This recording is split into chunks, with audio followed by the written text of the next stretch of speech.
Once upon a time, in the vibrant city of Lagos, there was a young woman named Joy. Joy was beautiful, kind. She had a good job at a bank and a bright future ahead of her. One day, she met a charming man named James. James was tall, handsome. He was a successful businessman and seems to have everything going for him. James and Joy quickly became friends, and James was always there to help Joy whenever she needed something. He would bring her flowers, take her out for dinner, and always made her laugh. Joy felt like she had found her Prince Charming. After a few months, James asked Joy to marry him, and she said yes, with joy in her heart. They had a beautiful wedding, with all their family and friends present. Everyone said they were the perfect couple. At first, their married life was just as perfect as their wedding. James continued to show Joy love and care. He would surprise her with breakfast in bed, take her on weekend getaways, and always made sure she felt special. Joy's friends and family admired their relationship and often said they were a perfect mate in heaven. Joy felt blessed to have such a loving husband. They moved into a beautiful house in a quiet neighborhood. Joy decorated the house with love, making it cozy and warm. Every corner of their home was filled with laughter and joy. James and Joy would sit together in the evenings, talking about their day and making plans for the future. Life seemed perfect, and Joy couldn't ask for more. But as time passed, things began to change. James started coming home late from work and didn't seem as interested in spending time with Joy. He stopped bringing her flowers and no longer surprised her with breakfast in bed.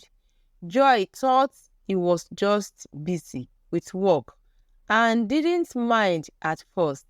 She believed he was still the same loving husband she had married. One evening, Joy prepared James' favorite meal and waited for him to come home. But when he arrived, he didn't even look at the food. He just went straight to the bedroom without saying a word. Joy felt a pang of sadness in her heart, but tried to brush it off. She thought maybe he had a bad day at work. Days turned into weeks, and weeks turned into months. James' behavior became worse. He would often come home late, reeking of alcohol, and sometimes he wouldn't come home at all. When Joy asked him where he had been, he would get angry and shout at her. He started criticizing everything she did, saying she wasn't good enough. The loving husband she once knew seems to have disappeared. Joy couldn't understand what had happened. She felt lonely and confused. The man she had fallen in love with had turned into someone she didn't recognize. She missed James, who used to make her laugh and feel special. She missed the love and care he used to show her. Despite James' harsh behavior, Joy didn't tell anyone about what was happening. She kept it a secret from her friends and family. She didn't want them to worry or think badly of James. Whenever they asked how she was doing, she would force a smile and say everything was fine. She didn't want to shatter the perfect image they had of her marriage. Her friends often praised James, saying he was the best husband in the world. They envied Joy and wished they could find someone like him. Joy felt trapped in a web of lies. She wanted to scream and tell them the truth, but she didn't know how. She felt ashamed and didn't want to admit that her perfect marriage was falling apart. Joy tried to make things better. She would cook James' favorite meals, wear his favorite dresses, and do everything she could to please him. But nothing seemed to work. James continued to treat her with coldness and disdain. He would often leave the house without telling her where he was going and come back late at night. One day, Joy decided to talk to James about their problems. She gathered all her courage and waited for him to come home. When he finally arrived, she gently asked him if they could talk. James looked at her with irritation and said he was tired. Joy persisted, telling him how much she missed the way things used to be and how she wanted to make their marriage work. But James just laughed and said, "You should be grateful I even married you. You are lucky to have me." His words cut through Joy's heart like a knife. She couldn't believe the man she loved could say such hurtful things. She felt tears welling up in her eyes, but fought to hold them back. Despite everything, Joy still loved James and hoped he would change. She prayed every night, asking God to bring back the loving husband she once knew. She remembered the good times they had shared and believed that somewhere deep inside, the old James was still there. One day, Joy decided to talk to her best friend, Nkechi. Nkechi had always been there for Joy and was someone she could trust. Joy told Nkechi about everything that had been happening. Nkechi listened patiently and comforted Joy, telling her she wasn't alone. Nkechi suggested that Joy and James should see a marriage counselor. She believed that talking to a professional might help them work through their problems. Joy felt a glimmer of hope. She thought maybe this could be the solution to saving her marriage. She decided to talk to James about it. That evening, Joy waited for James to come home. When he arrived, she gently told him about Nkechi's suggestion, but James' reaction was not what she expected. He exploded in anger, shouting, "I don't need a counselor. You are the one with the problem, not me." His words were like a slap in the face. Joy felt her heart break. She had hoped James would at least consider the idea, but his harsh reaction made her realize he didn't care about their marriage anymore. She felt lost and didn't know what to do. The demon in James had fully taken over, and the loving husband she once knew was gone. Despite the chaos at home, James continued to put on a perfect mask for the outside world. He would attend family gatherings and social events with joy, acting like the perfect husband. Everyone admired him and praised their marriage. They had no idea what was really happening behind closed doors. Joy felt trapped in a double life. She had to pretend everything was fine in front of others, even though her heart was breaking inside. She didn't want to shatter the perfect image of her marriage, but she also couldn't continue living a lie. She felt like she was living in a nightmare with no way out. Joy knew she had to make a decision. She couldn't continue living in fear and sadness.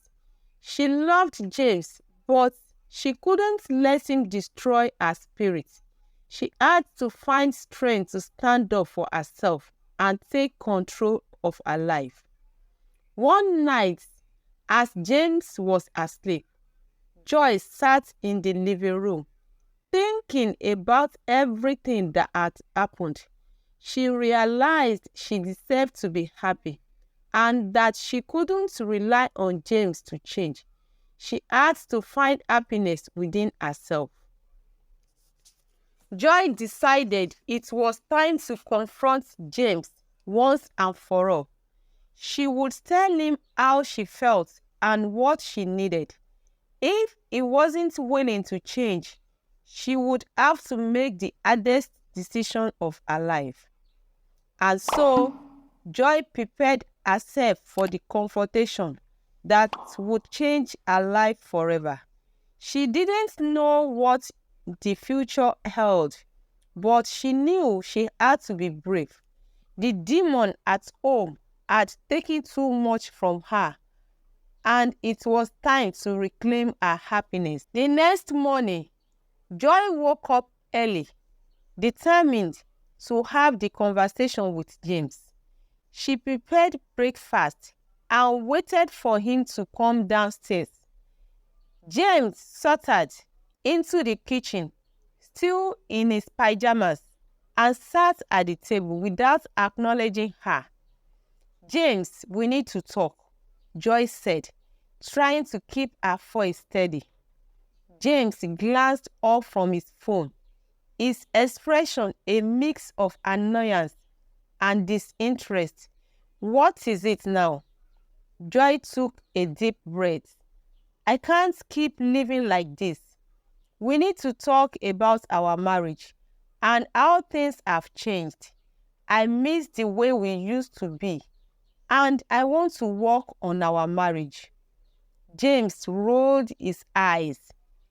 "I've told you before, Joy, there is nothing wrong with me. You are the one who always complaining." Joy felt a surge of frustration but kept her composure. "I am not complaining, James. I am trying to save our marriage. I love you, but I can't keep pretending everything is okay when it's not. If you are not willing to go to counseling or even talk about our issues, I don't know how we can move forward." James stood up abruptly, knocking his chair over. "You want to leave? Fine, go ahead and leave. But don't expect me to beg you to stay." He stormed out of the kitchen, leaving Joy standing there, tears streaming down her face. Joy felt numb as she watched James walk away. She knew she had to be strong, but it was difficult to let go of the man she had once loved. She decided to call Nkechi and tell her what had happened. Nkechi arrived at Joy's house within the hour, her face full of concern. "Joy, are you okay?" Joy shook her head, tears still falling. "I don't know what to do, Nkechi. I feel so lost." Nkechi hugged her tightly. You are not alone, Joy. You have me and you have your family. You don't have to go through this by yourself. Joy felt a small sense of relief, knowing she had someone who cared. I am scared, Nkechi. What if I never find happiness again? Nkechi looked into Joy's eyes. You are strong, Joy. You deserve to be happy, and you will find happiness again. But you need to take care of yourself first. That evening, Joy sat down with a piece of paper and wrote a letter to James. She poured her heart out, telling him how much she had loved him and how much she had hoped their marriage would work. But she also wrote about the pain and loneliness she had felt because of his behavior. She explained that she couldn't continue living in an unhappy marriage and that she needed to find herself again. When James came home, Joy handed him the letter. Please read this, she said softly. James took the letter without a word and went to the bedroom. Joy waited in the living room, her heart pounding. She knew this was a turning point in her life. After what felt like an eternity, James came back. His face was expressionless. So, you are really leaving? Joy nodded, tears welling up again. I have to, James. I can't keep living like this. I deserve to be happy, and so do you. James didn't say anything. He just turned and walked away, leaving Joy alone in the living room. Joy moved out of the house the next day with the help of Nkechi and her family. She found a small apartment in a different part of Lagos.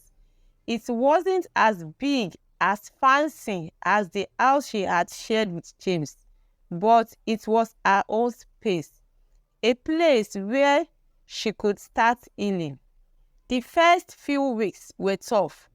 Joy missed James and the life they had once shared, but she also felt a sense of freedom.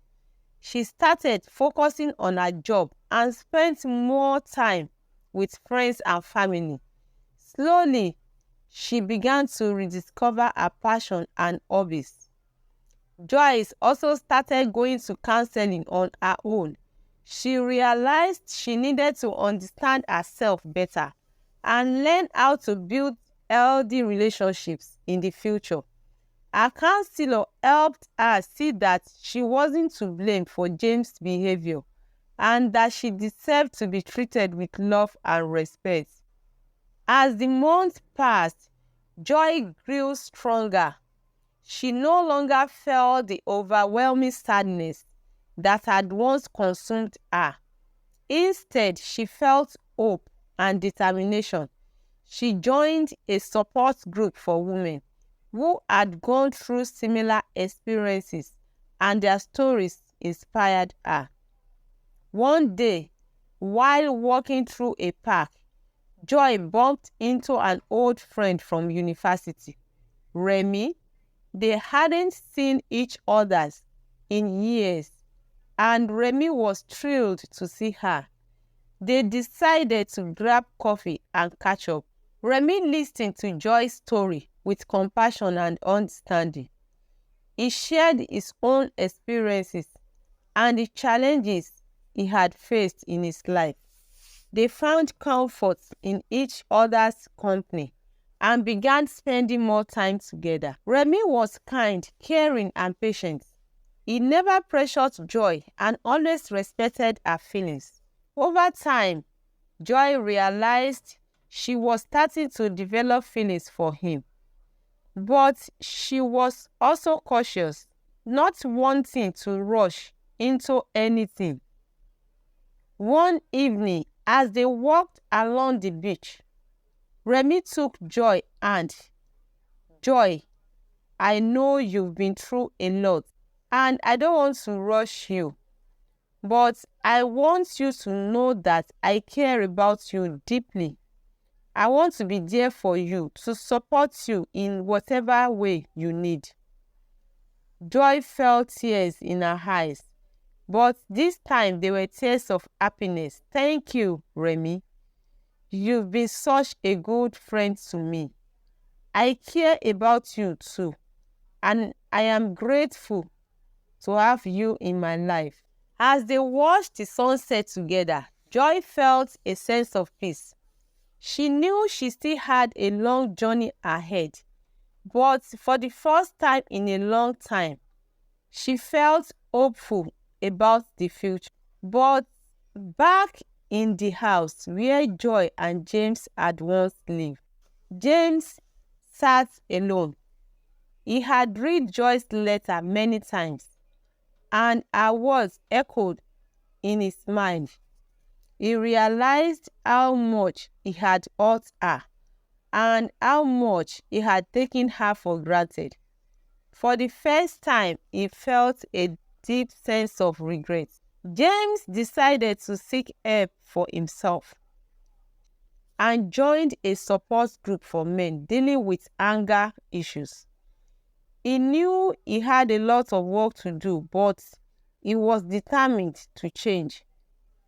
One day, James decided to write a letter to Joy. He wanted to apologize and let her know that he was working on becoming a better person. He didn't expect her to come back, but he wanted her to know that he was truly sorry. Joy received James' letter one afternoon. She read it carefully, feeling a mix of emotions. She appreciated his apology and was glad he was seeking help. But she also knew that she had made the right decision to leave. Joy wrote back to James, thanking him for his honesty and wishing him the best in his journey. She had moved on and was focusing on building a new life for herself. As Joy sealed the envelope, she felt a sense of closure. She had faced the demon at home and had come out stronger. Now she was ready to embrace the future and all the possibilities it held. With each passing day, Joy felt more confident and at peace. She continued to grow closer to Remy, and their relationship blossomed into a loving relationship. Remy respected Joy's past and supported her as she continued to heal. Joy also pursued her dream with a renewed vigor. She took up painting, something she had always loved but never had the time for. Her hard work brought her joy and a sense of accomplishment. One sunny morning, as Joy and Remy walked through the park, hand in hand, Joy realized that she had found happiness again. The journey had been difficult, but it had made her stronger and more resilient. Joy looked up at Remy, smiling. I am so grateful for you. Remy, you've brought so much light into my life. Remy squeezed her hand gently. And you've brought joy into mine. Joy, here's to a brighter tomorrow together. Life continued to unfold for Joy in beautiful ways. She knew that there would still be challenges ahead, but she also knew that she had the strength to face them. With the support of her loved ones and the lessons she had learned, Joy was ready to embrace whatever the future held. As she stood on the balcony of her apartment, watching the sunset, Joy felt a deep sense of gratitude. She had faced the demon at home and had emerged stronger.